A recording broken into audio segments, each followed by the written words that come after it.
Hello friends, स्वागत है आप सभी का आपके अपने channel coaching free India by खुशी में। फ्रेंड्स, आज हम आप लोगों के लिए लेकर आए हैं ईवीएस का नोट्स। तो फ्रेंड्स, ईवीएस का ये नोट्स हमने खुद बनाया है और इन्हें बहुत ही जो इम्पोर्टेंट क्वेश्चन है वो सिर्फ इसमें लिए गए हैं। तो मुझे नहीं लगता कि इस नोट्स को पढ़ने के बाद आपका किसी भी एग्ज़ाम में कोई भी क्वेश्चन इन्वायरमेंट से जो ईवीएस से क्वेश्चन बनेगा वो छूटेगा। तो फ्रेंड्स, चलिए इस वीडियो को स्टार्ट करते हैं। पर्यावरण की परिभाषा। तो फ्रेंड्स, डेफिनेशन ऑफ एनवायरनमेंट की परिभाषा क्या हो जाएगी? तो परिधन आवरण जो कि हमारे चारों ओर होता है वही हमारा पर्यावरण होता है। तो फ्रेंड्स, सबसे पहले दिया गया है पर्यावरण संरक्षण अधिनियम। तो फ्रेंड्स, पर्यावरण संरक्षण अधिनियम जो है 1886 में हुआ था, ये सभी को पता होता है। किसी जीव के चारों ओर तरफ घिरे भौतिक एवं अजैविक दशाएं उनके साथ अंतःक्रिया के सम्मिलित करता है। ये क्या कहलाता है? पर्यावरण कहलाता है।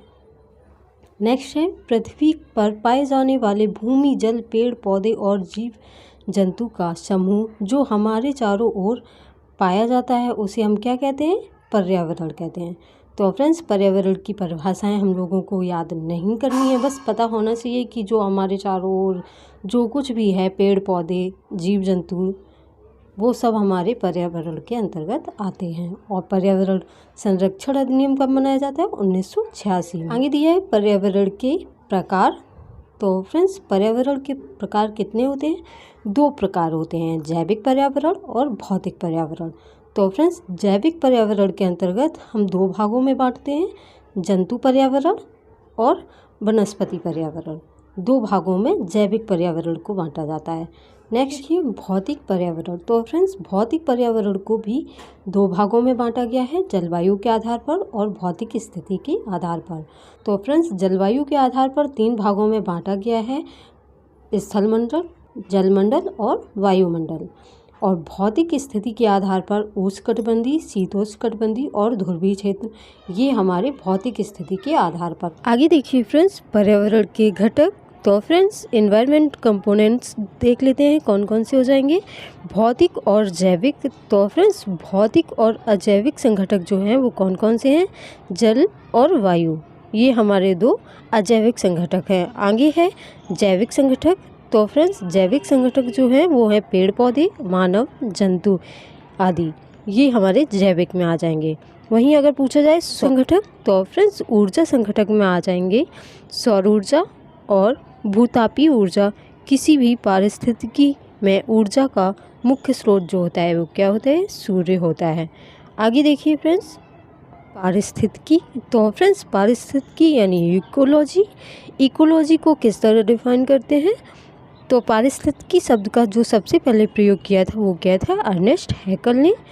तो इनकी एक पुस्तक है फ्रेंड्स, मार्फोलॉजी ऑफ ऑर्गेनिज्म नामक इनकी एक पुस्तक है। इन्होंने एक परिभाषा दी है फ्रेंड्स, जो कहा है इन्होंने, वातावरण और जीव समुदाय के परस्पर संबंधों के अध्ययन को ही हम क्या कहते हैं? पारिस्थितिकी कहते हैं। तो फ्रेंड्स, पारिस्थितिकी की जो पूछा है कि प्रयोग सबसे पहले किसने किया? तो अर्नेस्ट हैकल ने किया है। आगे देखिए फ्रेंड्स, स्वपारिस्थितिकी। तो फ्रेंड्स, स्वपारिस्थितिकी में क्या हो जाएगा? इसमें एक ही प्रजाति के पारिस्थितिकी संबंधों का अध्ययन किया जाता है। इसमें क्या होता है? एक ही प्रजाति के पारिस्थितिकी संबंधों का अध्ययन किया जाता है, स्वपारिस्थितिकी कहलाता है। नेक्स्ट है, आगे देखिए फ्रेंड्स, सामुदायिक पारिस्थितिकी। तो फ्रेंड्स, समुदाय जो पारिस्थितिकी है वो क्या है?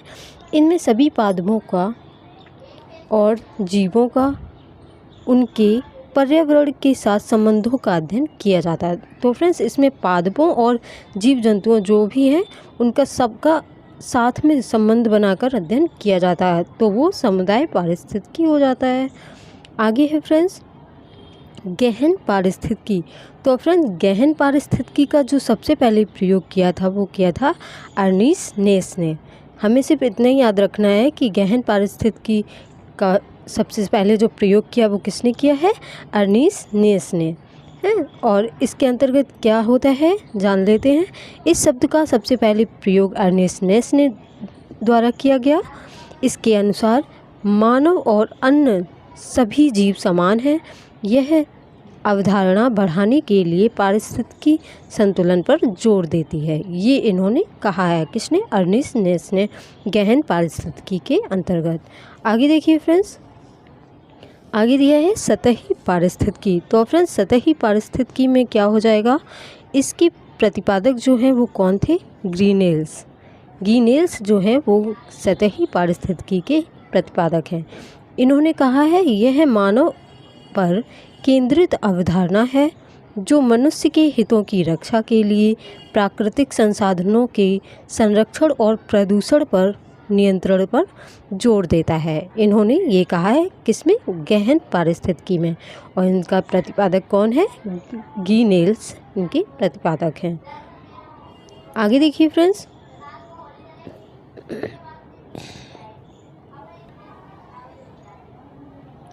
आगे देखिए फ्रेंड्स, पारिस्थितिकी निशि या पारिस्थितिकी कर्मता या पारिस्थितिकी आला, इन्हें 3 नाम से जाना जाता है इकोलॉजी निश को। ठीक है,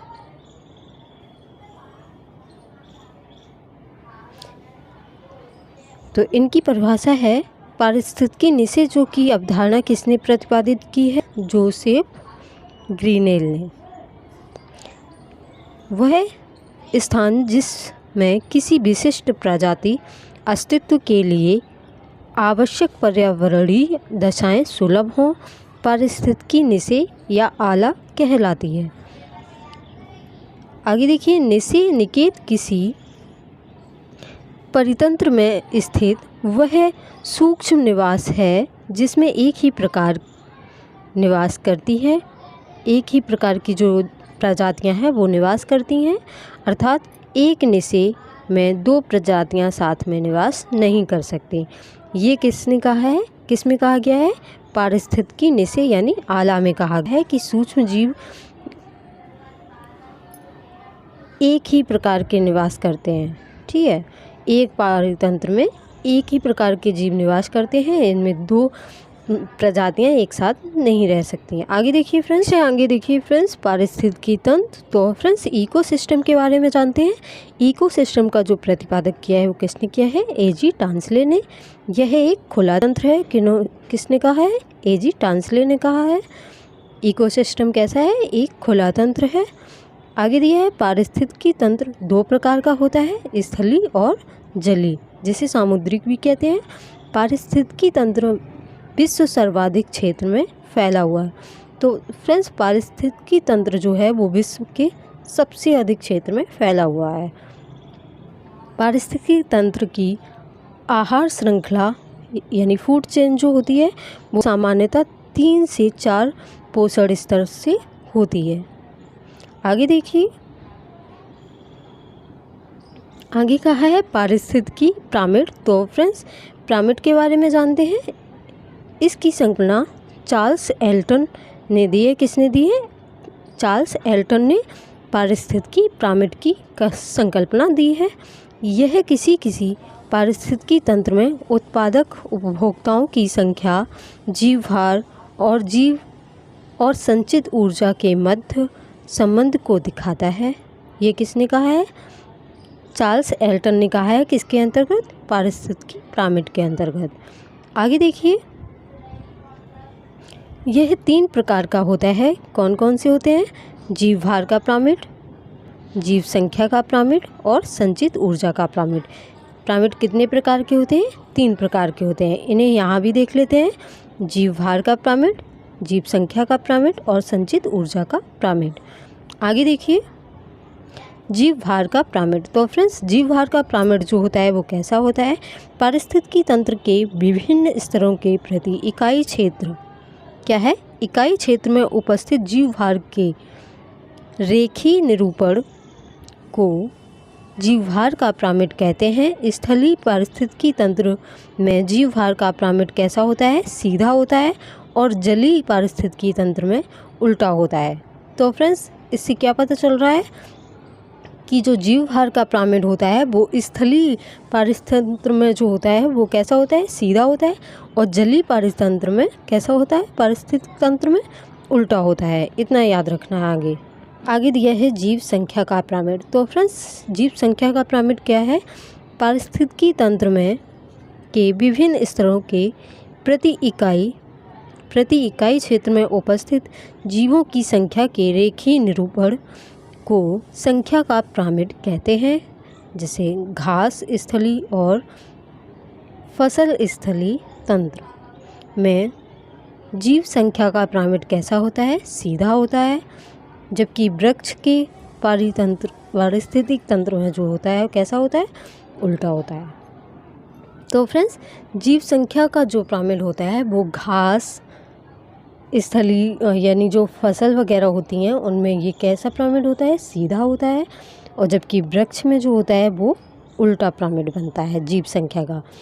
आगे दिया है फ्रेंड्स संचित ऊर्जा का पिरामिड। तो फ्रेंड्स, संचित ऊर्जा का पिरामिड कैसे होता है? यह प्रत्येक पोषण स्तर पर संचित ऊर्जा की मात्रा को प्रदर्शित करता है।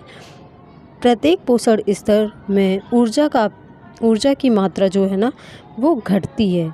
एक पोषण स्तर से अगले पोषण स्तर में 10% ऊर्जा ही स्थानांतरण होती है।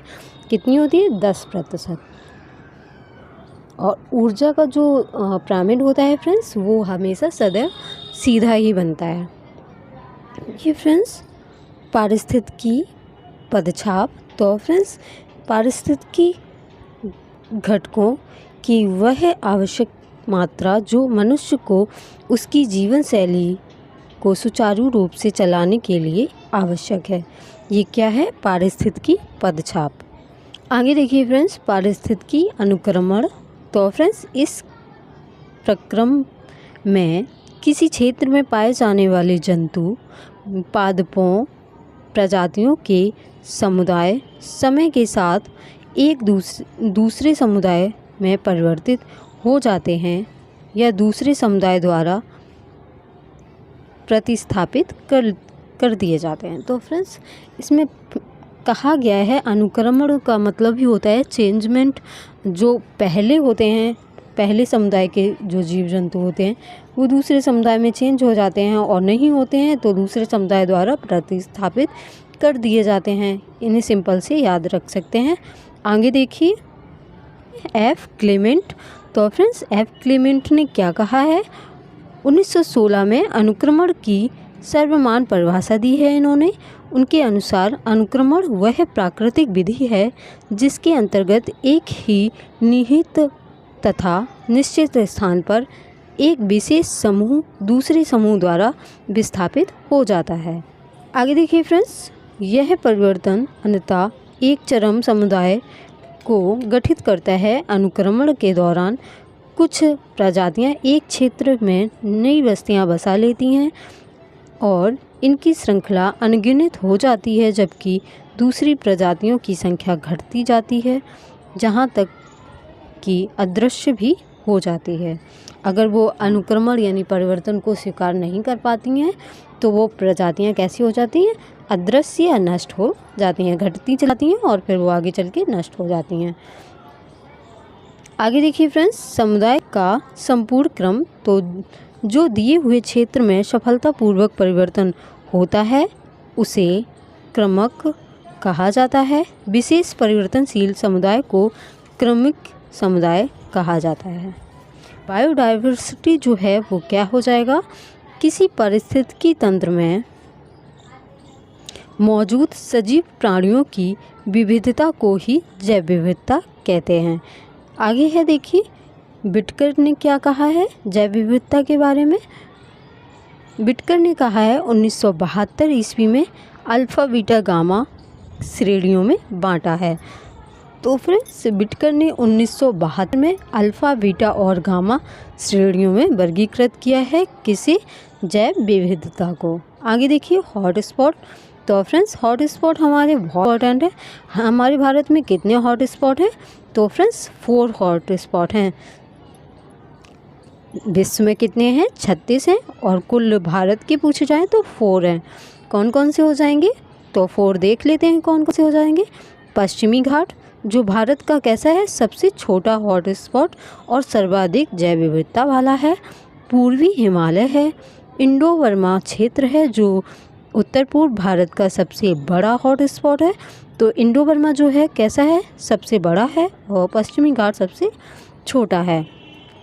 और नेक्स्ट है 4th नंबर अंडमान निकोबार, जिसे सुंडालैंड भी कहते हैं। ये हमारे 4 हॉट स्पॉट हो गए। आगे देखिए फ्रेंड्स ये PDF बहुत ही इम्पोर्टेंट है। मुझे नहीं लगता इसे पढ़ने के बाद किसी भी एग्ज़ाम में EVS का कोई भी क्वेश्चन छूटेगा। तो फ्रेंड्स इस वीडियो को ज़रूर देखें और अपने दोस्तों में प्लीज़ इसे शेयर करें ताकि उनके पास भी पहुंच जाए। हमारा चैनल थोड़ा नया है इसलिए सबके पास वीडियो नहीं पहुंचती हैं। आप लोग कहेंगे तो ऐसी वीडियो हम और भी सब्जेक्ट की दे सकते हैं। फ़िलहाल तो यही दे रहे हैं। तो चलिए आगे देखते हैं।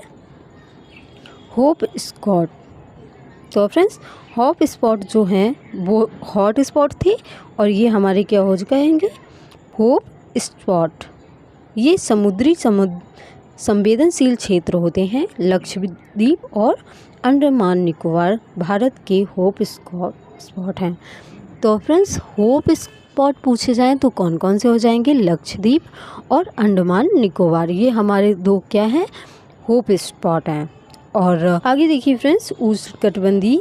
तो फ्रेंड्स उष्णकटिबंधीय में क्या हो जाएगा, स्थलीय भाग, प्रवाल भित्ति क्षेत्र, आर्द्र भूमि जैव विविधता की दृष्टि से अत्यंत समृद्धशील हैं। ये उष्णकटिबंधीय क्षेत्र का विवरण है। फ्रेंड्स हम ये नहीं कह रहे कि आप लोगों को ये परिभाषाएं याद होनी चाहिए, लेकिन हाँ इनके अंदर से जो क्वेश्चन पूछे जाते हैं वो हमें ज़रूर आने चाहिए। तो इसीलिए हम ये थ्योरी बेस्ड क्वेश्चन लेके आए हैं कि थोड़ी बहुत थ्योरी अगर पता हो तो हम आराम से क्वेश्चन को कर सकते हैं। आगे देखिए उष्णकटिबंधीय वर्षावन। तो फ्रेंड्स उष्णकटिबंधीय जो वर्षावन है उनके अंतर्गत क्या लिख सकते हैं, जैव विविधता का भंडार।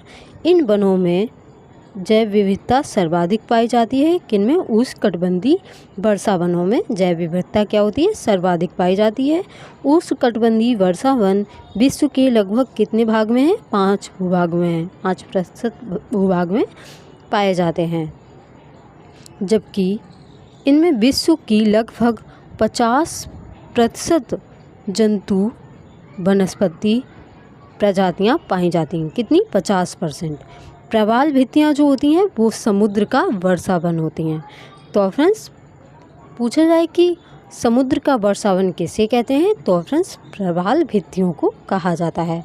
आगे देखिए जैव विविधता संरक्षण के अंतर्गत क्या हो जाएगा, पृथ्वी सम्मेलन। तो फ्रेंड्स पृथ्वी शिखर सम्मेलन जो है वो 1992 ईस्वी में हुआ था। भारत समेत 171 देशों ने जैव विविधता संधि पर हस्ताक्षर किया। यह संधि 1993 में प्रभावी रूप हो गई। तो फ्रेंड्स ये शिखर सम्मेलन कब हुआ था, 1992 में, और प्रभावी कब हुआ, 1993 में। इसमें भारत समेत कितने राज्यों ने हिस्सा लिया था, 171 लोगों ने। नेक्स्ट है, आगे देखिए विश्व विरासत संधि। तो फ्रेंड्स विश्व विरासत संधि के अंतर्गत क्या लिख सकते हैं, कौन कौन से हो जाएंगे, वैश्विक महत्व वाले प्राकृतिक स्थलों को संरक्षित करने वाली इस संधि पर भारत ने 1976 में हस्ताक्षर किया। तो फ्रेंड्स विश्व विरासत संधि पर भारत ने कब हस्ताक्षर किया, ये इम्पोर्टेंट है, 1976 में किया। तो फ्रेंड्स विश्व विरासत कौन कौन से हैं स्थल, उन्हें देख लेते हैं। तो फ्रेंड्स ये हैं विश्व विरासत स्थल।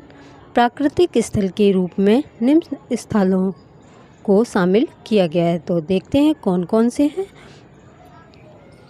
पहला है काजीरंगा, दूसरा है मानस, तीसरा नंदा देवी सुंदरवन राष्ट्रीय उद्यान जो कहाँ है, पश्चिम बंगाल में, और केवलादेव पश्चिमी घाट, और ग्रेट हिमालय राष्ट्रीय उद्यान जो कहाँ है, कुल्लू हिमालय प्रदेश में है। तो फ्रेंड्स जो काजीरंगा है वो असम में है, मानस जो है वो असम में है, नंदा देवी जो है वो उत्तराखंड में है, और सुंदरवन का जो राष्ट्रीय उद्यान है वो पश्चिम बंगाल में है। केवलादेव घाना राष्ट्रीय उद्यान जो है वो राजस्थान में है, और पश्चिमी घाट जो पश्चिम में है, और ग्रेट हिमालय राष्ट्रीय उद्यान कहाँ है, कुल्लू हिमाचल प्रदेश में है। आगे देखिए फ्रेंड्स जीव का संरक्षण। तो फ्रेंड्स जीव का जो संरक्षण है वो किस प्रकार से किया जाता है, स्थानीय द्वारा किया जाता है और परस्थानीय द्वारा किया जाता है। इन सीटू द्वारा और एक्स सीटू द्वारा किया जाता है। आगे देखिए राष्ट्रीय उद्यान। तो फ्रेंड्स राष्ट्रीय उद्यान जैसे कि अभ्यारण्य, जैव विविधता और जंगल, इनमें क्या किया जाता है,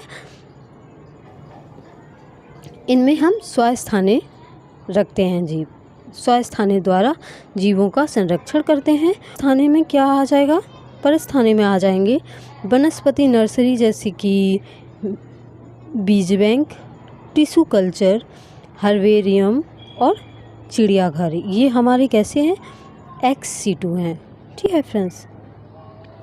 मंडलीय सुरक्षित क्षेत्र। तो फ्रेंड्स जैव मंडलीय सुरक्षित क्षेत्र के अंदर तो यूनेस्को ने 1974 ईस्वी में मानव और जैव मंडल कार्यक्रम के अंतर्गत जैव मंडलीय संचलन क्षेत्र की अवधारणा का सूत्रपात किया।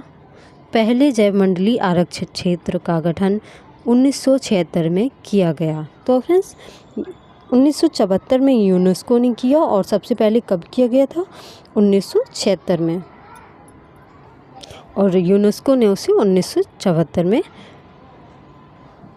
शामिल किया। नेक्स्ट है फ्रेंड्स, आगे देखिए इसका उद्देश्य क्या था। तो फ्रेंड्स पारिस्थितिकी संवेदनशील क्षेत्र की जैव विविधता बनाए रखने के लिए बहुउद्देशीय क्षेत्र जो 3 भागों में विभाजित हैं। तो 3 भागों में कैसे विभाजित हैं, इन्हें देख लेते हैं। पहला कब किया गया, नीलगिरी में किया गया, और कब किया गया, 1986 में। आगे देखिए भारत में अब तक कुल 18 जैव मंडलीय क्षेत्र घोषित किए गए, जिनमें से 12 को यूनेस्को जैव मंडलीय आरक्षित क्षेत्र के विश्व नेटवर्क पर मान्यता दी गई। कितने को, सिर्फ 12 को दी गई, और कितने हैं, 18 हैं। आगे देखिए फ्रेंड्स, सबसे पहला है नीलगिरी। तो नीलगिरी कहाँ है फ्रेंड्स, तमिलनाडु, केरल और कर्नाटक में है। मन्नार की खाड़ी तमिलनाडु में है। सुंदरबन जो है पश्चिम बंगाल में है। नंदा देवी उत्तराखंड में है। नोकरेक जो है मेघालय में है, और पंचमुड़ी जो है वो मध्य प्रदेश में है। सिमलीपाल जो है वो उड़ीसा में है। ग्रेट निकोबार जो है अंडमान निकोबार में है, और अमर कमार जो है ना वो हमारा कहाँ है, छत्तीसगढ़ में है। आगे देखिए अगस्ता मलाई जो है वो कहाँ पर है, वो है केरल में। केरल और तमिलनाडु दोनों में अगस्ता मलाई पाई जाती है। कंचनजंगा जो है वो है सिक्किम में। पन्ना जो है वो है कहाँ, मध्य प्रदेश में। तो फ्रेंड्स इनका स्क्रीनशॉट भी ले सकते हो कि हमारे आरक्षित क्षेत्र कितने हैं, 12 हैं, और वो कहाँ कहाँ पर है। तो इनका स्क्रीनशॉट लेके रख लीजिए, यहाँ से क्वेश्चन बन जाता है एक आध। तो आगे चलिए फ्रेंड्स, आगे है राष्ट्रीय उद्यान। तो फ्रेंड्स राष्ट्रीय उद्यान किसे घोषित किया जा सकता है, जीव जंतुओं अथवा वनस्पतियों के लिए महत्वपूर्ण हो और जिसे संरक्षित करना आवश्यक हो, राष्ट्रीय पार्क कहा जा सकता है या फिर घोषित किया जा सकता है। आगे देखिए कौन सा पॉइंट दिया है, आगे का पॉइंट दिया है राष्ट्रीय उद्यान में जंतुओं का शिकार प्रतिबंधित होता है। राष्ट्रीय उद्यान में क्या होता है, जंतुओं का जो शिकार होता है वो प्रतिबंधित होता है। पर्यटन के अतिरिक्त किसी भी मानवीय गतिविधि की अनुमति नहीं होती है। तो फ्रेंड्स पर्यटन के लिए जा सकते हैं और वैसे अनुमति नहीं होती है इनके अंदर जाने की। आगे का पॉइंट है वर्तमान में 15 मार्च 1921 तक, जो 15 मार्च 1921 तक का बताया गया है, देश में 104 राष्ट्रीय उद्यान हैं। अभी तक 2021 तक कितने, 104 हैं। वन्य अभ्यारण्य। तो फ्रेंड्स वन्य अभ्यारण्य में क्या हो जाएगा, किसी एक प्रजाति अथवा कुछ विशिष्ट प्रजातियों के संरक्षण के लिए वन्य जीव अभ्यारण्य बनाए जाते हैं। अनुमति देकर शिकार किया जा सकता है। अनुमति देकर शिकार क्या किया जाता है, किया जा सकता है किसमें, वन्य अभ्यारण्य में। आगे है पॉइंट सीमित मानवीय हस्तक्षेप, उदाहरण लकड़ी काटना या लकड़ी बीनना की अनुमति होती है। वर्तमान में देश में कितने हैं? 566। मार्च 2021 तक के लिए बता रहे हैं, उसी डाटा के हिसाब से कितने थे? 566 थे वन्यजीव अभ्यारण्य।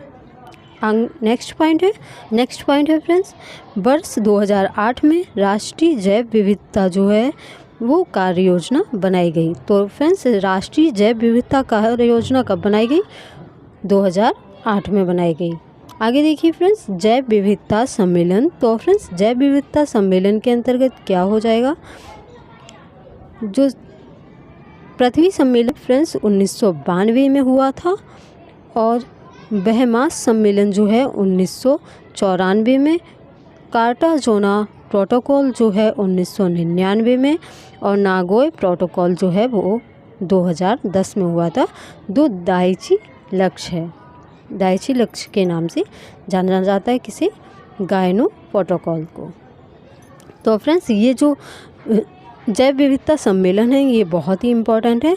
अभी तक जो क्वेश्चन पूछे गए वो यहीं से पूछे गए हैं। आगे देखिए, प्रकार के होते हैं और वो अलग अलग स्थानों पर रहते हैं। पानी के अंदर रहने वाले जंतु। तो फ्रेंड्स जो पानी के अंदर जंतु रहते हैं वो कौन कौन से हो जाएंगे? मछली, मगरमच्छ और मेढक, ये पानी के अंदर रहते हैं। पत्तियों पर कौन रहता है? तो फ्रेंड्स कीट और कैटरपिलर और टिड्डा, ये पत्तियों पर रहते हैं। शाखाओं पर कौन रहता है? तो फ्रेंड्स शाखाओं पर स्लॉथ, तोता, कौवा और बंदर रहते हैं। तना पर कौन रहता है? तो चींटी, दीमक और गिलहरी, ये हमारे कहाँ रहते हैं? तना पर रहते हैं। आगे है फ्रेंड्स, ज़मीन पर कौन रहता है? तो चूहा, सांप और खरगोश जो होते हैं वो ज़मीन पर रहते हैं। ज़मीन के आसपास जो रहते हैं वो क्या हो जाएंगे? गाय, कुत्ता, बिल्ली, ये ज़मीन के आसपास रहते हैं। ज़मीन के नीचे रहने वाले तो चींटी, खरगोश और केचुआ जो होते हैं वो ज़मीन के नीचे रहते हैं।